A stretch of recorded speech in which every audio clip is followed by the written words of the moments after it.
Welcome back to Your Questions Answered with Father Gruner. I'm John Veneri, and in this program we take your questions that you email to us, and Father Gruner answers them, we discuss them. Please send us, continue.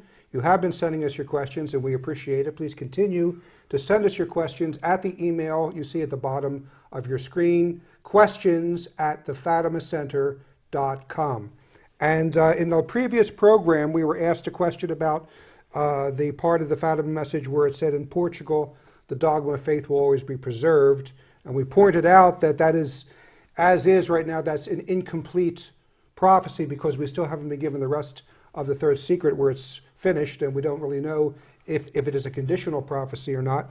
But a couple of people have asked this question, and that is, what about the former Portuguese colonies? Would they be included in that preservation of the faith? If I might just explain why people have this question, is because they look at Portugal and they say, well, Portugal is pretty well no different from, say, France. Well, I would say not quite as bad as France, but maybe no different from, say, Italy or Spain or something like that.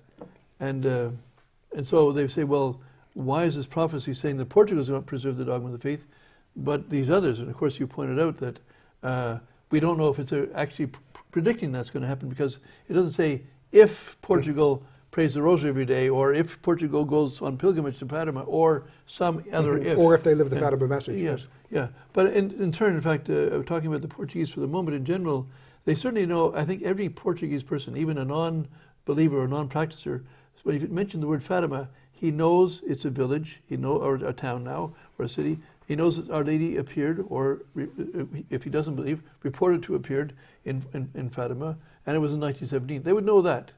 I think they'd also know that Our Lady said to pray the rosary.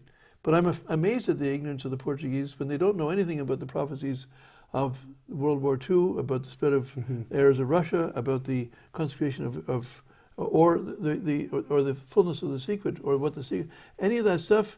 I'm not saying all Portuguese, but considering it happened in their own backyard, I'm amazed at the ignorance of many of the Portuguese on the subject. But they all certainly know what Fatima is in itself. But the question then comes to, well, if it's not Portugal, that is the mainland Portugal, what about the Portuguese colonies? And of course, well, can you call the Portuguese colonies, or now, former Goa, colonies? Colonies? Yes. Can you call them part of Portugal? Colony is a bad word now. Yeah, I understand. I'm only using English, the language as I learned it. Yes. I'm, after all, a little older than you, John. But but the former colonies, such as Brazil, for example, and Brazil is a country of is it 150 million or more than that?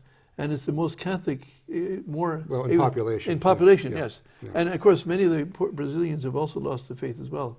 But and of course, Brazil being as large as it is, I mean, in population, there's more chance just by numbers of some people preserving the faith there, I presume, than, although again at the same time. But I don't know the answer to that question, because first of all, are the former Portuguese colonies included? I can tell you, for example, the former Portuguese colony of Goa is more Catholic than most of India, but it's not all Catholic. But certainly, I mean, Goa is about, I don't know, an hour's drive or so from Bombay. It's the most Catholic city, but that's a Catholic city in India I'm talking about, and India is about 10%, which is quite a number for them, because normally the population of Catholics in India are about 2%, but in Bombay it's about 10%. And Goa, I think, would be much higher still, because it was, until 1961, it was Portuguese. And so that could be one way of explaining it. But well, I'm reminded, too, of, this is something that one of your workers, Joanna Swords, told me about. Oh, it must have been about 10 years ago that she was bumping into Portuguese people in Portugal, and they didn't know the Fatima message. Yes. But their reaction was very interesting. Their reaction was, Our Lady wants me to do something? What does she want me to do? And she would say, pray the rosary. She would tell them the Fatima, and they would say, Our Lady wants that? I'll do it. They had a very simple, not childish, but childlike trust and childlike faith that Our Lady wants me to do something. I didn't know about it before. Now that I know it, I do it. Very simple. Yeah. And I think it shows that had the Portuguese have had better ecclesiastical guidance. Well, I would like to say that. I mean, in fact, the rector for 20, 30 years, Rector Guerra, I mean, really, he didn't seem to know the message himself. And, I mean, the 5 first Saturdays, which is part of the Fatima message, and it's not promoted by the shrine. I mean, they hardly promote the rosary, but I mean, they do pray the rosary. They pray it there, yes. But and they do have a procession of Our Lady, which Our Lady specifically asked for, and so they do have processions. It's to their credit. But there's so much other stuff. The scapular, I don't think they know anything about the scapular. Sister Lucy is a Carmelite, and Our Lady at Fatima held out the scapular in her hand indicating, as Sister Lucy says, she wants us all to wear the scapular. How many Portuguese know that? I would take a bet 90% don't.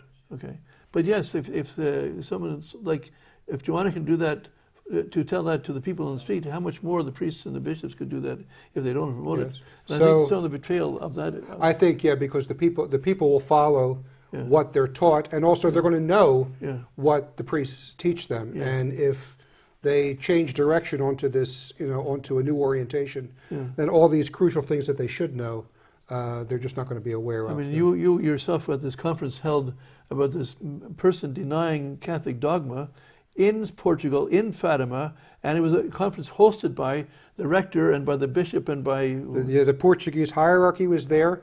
The Vatican prefect of the Congregation for Interreligious Dialogue, that office was there at the time. I can't remember his name offhand. Fitzgerald, was Fitzgerald, it? Fitzgerald. And he denied the doctrine of the Council of Florence, that outside the church there's no salvation, and the room applauded. Yeah. So a lot of it with Portugal and elsewhere is a crisis of faith of the clergy. But we are at a time, and we will have to pick this up in our next installment.